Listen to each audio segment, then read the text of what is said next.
नमस्कार। मैं डॉक्टर सुशील कुमार शर्मा, सह आचार्य इतिहास, राजकीय महाविद्यालय गुड़ा।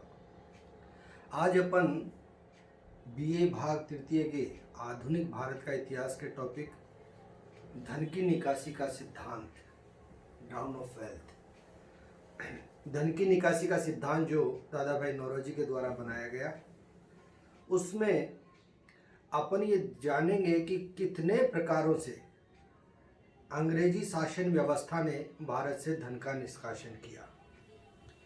देखिए, ब्रिटिश ईस्ट इंडिया कंपनी एक व्यापारिक कंपनी थी और इस व्यापारिक कंपनी ने भारत में जो अपना शासन किया वह केवल धनोपार्जन के लिए किया। धन की उत्पत्ति उनका मुख्य कारण था। प्रारंभ में वे यहाँ पर आए भी इसी ध्येय से थे कि अपनी व्यापारिक उन्नति कैसे कर पाए। धीरे धीरे उन्होंने यहाँ पर राजनीतिक विच्छिन्नता देखी और उसका लाभ उठा करके यह धीरे धीरे किंग मेकर बन गए और राजा अपने बनाने लग गए और उसके बाद में इन्होंने स्वयं शासन धीरे धीरे अपने अधीन कर लिया। यह जो सारी प्रक्रिया रही, इस प्रक्रिया के अधीन इन्होंने किस प्रकार से इस राजस्व को अपने अधीन किया, उसको आज अपन समझेंगे। देखिए, धन की निकासी का सिद्धांत जो था, उसका जो एक समय निकाला, दादा भाई नौरोजी ने एक आंकलन जो किया, वह 1757 से 1857 के बीच में 100 वर्षों का आंकलन किया, उसका ये सिद्धांत बनाया। लेकिन अगर अपन इसकी पूरी स्थिति को देखें कि भारत से धन कैसे गया, तो उसके मुख्य स्रोत क्या बनाए। सबसे पहले अपन चर्चा करते हैं भूमि कर व्यवस्था से प्राप्त कर। देखिए, तत्कालीन समय जो राजस्व की प्राप्ति होती थी वह सबसे ज्यादा काय से होती थी? लैंड रेवेन्यू सिस्टम से, भूमि कर व्यवस्था से। और उसके लिए इन्होंने 3 व्यवस्थाएं बनाई थी: स्थायी बंदोबस्त, महलवाड़ी और रैयतवाड़ी। इन 3 व्यवस्थाओं के अधीन इन्होंने पूरे हिंदुस्तान में भूमि के ऊपर कर किस प्रकार से लिया जाएगा उसकी व्यवस्था बनाई। और उस व्यवस्था के अंतर्गत इन्होंने इतना ज़्यादा कर एकत्रित किया और इसी के बीच में उन्होंने एक ऐसा सिपह सालार नियुक्त कर दिया जिसे जमींदार कहा जाने लगा। और वहीं से जमींदारी व्यवस्था, सामंतवादी व्यवस्था और फ्यूडलिज्म का डेवलपमेंट हुआ।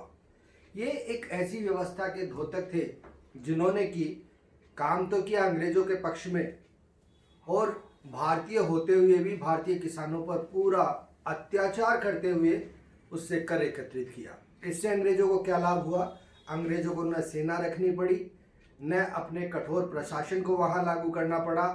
उन्होंने एक ऐसे वर्ग को खड़ा कर दिया जो कि भारतीयों को ही प्रताड़ित करके उनसे कर एकत्रित किया करता था और वह कर अंग्रेजों को दिया करता था।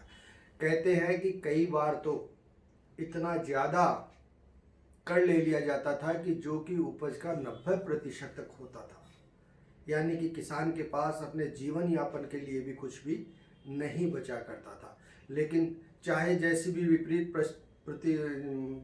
विपरीत स्थितियां हो, वह कर एकत्रित करने में किसी भी प्रकार की कोताही नहीं बरतते थे। उनके द्वारा कर उसी शक्ति से लिया जाता था, चाहे अतिवृष्टि हो जाए, चाहे सूखा पड़ जाए, विपरीत परिस्थितियों में भी वह कर उसी प्रकार से लेते थे। तो यह एक बड़ा सोर्स था जिसके माध्यम से कि उनके द्वारा कर एकत्रित किए जाते थे। दूसरा, अंग्रेजों के द्वारा भारतीय मंडियों पर एकाधिकार कर लिया गया। उन्होंने जितने भी बड़े ट्रेडिंग सेंटर्स थे उनके ऊपर अपनी स्थिति को मजबूत कर लिया और अपने बल के ऊपर भारतीय जो व्यापारी थे उनको उन्होंने नीचे की ओर दबा दिया।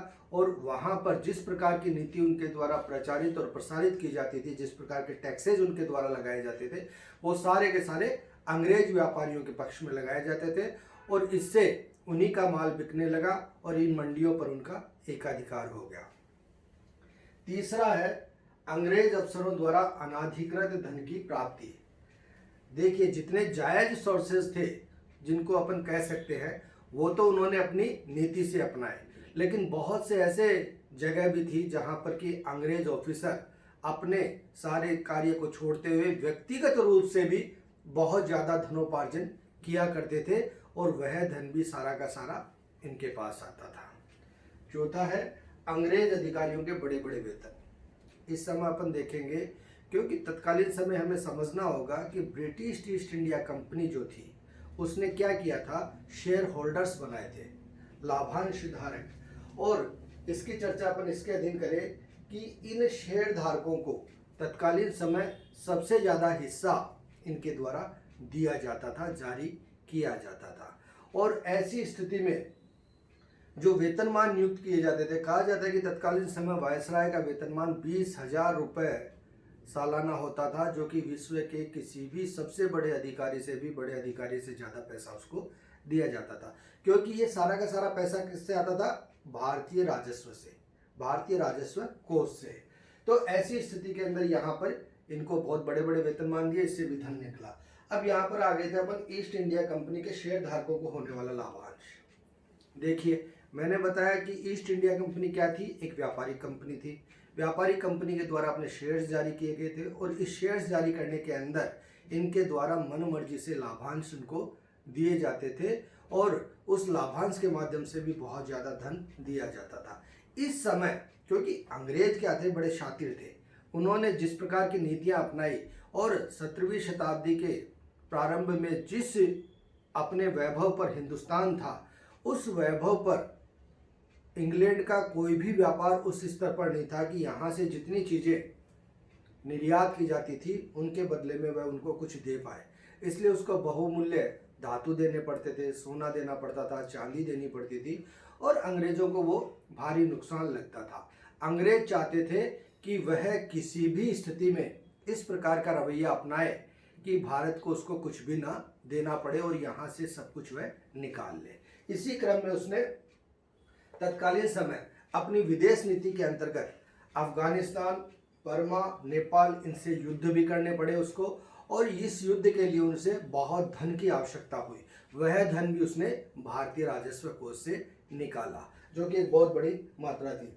इस समय सैनिक तथा असैनिक व्यय जो किए जाते थे वह भी एक बहुत बड़ा अमाउंट होता था। यहाँ पर अपन ये चर्चा करें कि उनके बीच में इतना विरोधाभास था कि भारतीय सैनिक और अंग्रेज सैनिक के बीच में 1:3 के रेशो में डिफरेंस होता था। दोनों के समान कार्य होते थे, लेकिन भारतीय सैनिक को अगर 1 रुपया मिलता था तो अंग्रेज सैनिक को 3 रुपये प्रदान किए जाते थे।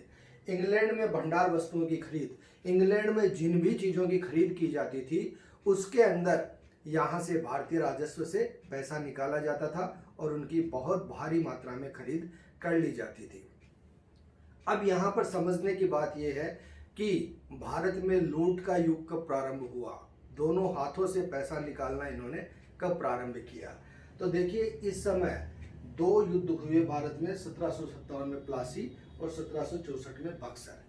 ये 2 ऐसे युद्ध थे जिसके बाद में भारतीय धन की निकासी पूर्ण रूप से इंग्लैंड की ओर हो गई, क्योंकि इनके पास बंगाल, बिहार, उड़ीसा के दीवानी अधिकार कंपनी को प्राप्त हो गए थे और इन्होंने एक लूट के युग का प्रारंभ कर दिया था। स्वयं क्लाइव का एक बयान था, उसमें उसने कहा था कि यह एक ऐसा समय आया जिस समय अंग्रेज अधिकारी कंपनी के भी सारे कर्तव्यों को भूलकर अपने निजी स्वार्थों में धन की लूट करने में लग गए थे। इसी समय इनके द्वारा एक फ्री ट्रेड कार्ड जारी किया गया जिसे दस्तक का नाम दिया जाता था। यह अंग्रेज व्यापारियों को प्राप्त हुआ और उन व्यापारियों के द्वारा न तो इस पर आयात कर लगाया जाता था और न ही इस पर निर्यात कर लगता था। तो इन्होंने इसका बहुत ज़्यादा दुरुपयोग किया। भारतीय व्यापारी उनके बराबर किसी भी प्रकार से अपने व्यापार के अंदर नहीं आ पाते थे, क्योंकि उनके ऊपर पूरा टैक्सेस लगते थे और इनके ऊपर किसी प्रकार के टैक्स नहीं लगते थे। इसका उन्होंने दुरुपयोग भी किया, क्योंकि जितने भी अंग्रेज अधिकारी थे उन्होंने इस ट्रेड कार्ड को जारी करवा लिया। उन्होंने स्वयं व्यापार किया तो किया, वरना भारतीय व्यापारियों को भी इसको देना प्रारंभ कर दिया धन प्राप्ति के बाद में। इससे क्या हुआ कि जो शाह होता था, सुल्तान होता था, राजा होता था, उसके सारे खर्चे कैसे चलते थे, टैक्सेस के माध्यम से। उसके पास टैक्सेस कम जाने लगे, ऐसी स्थिति में उनकी आर्थिक स्थितियां खराब होने लगी। और ऐसे के अंदर जब इन अंग्रेज अधिकारियों के द्वारा इस काल के बाद में लगातार धन का विदोहन करने लगे और ऐसी स्थिति में इनके द्वारा किंग भी बनने जाने लगे, राजा भी बदले जाने लगे और उसके बदले में उन्होंने नजराना और उपहार लेने प्रारंभ कर दिए।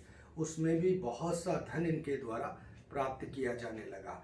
अब स्थिति ये अपन यहाँ पर देखते हैं कि इसी समय विदेशी बैंक यहाँ पर आ गए, इंश्योरेंस कंपनियां यहाँ पर आ गई, नौ परिवहन कंपनियां आ गई। इनके माध्यम से बहुत ज़्यादा धन इनके द्वारा विदोहित किया गया, यहाँ से ले जाया गया।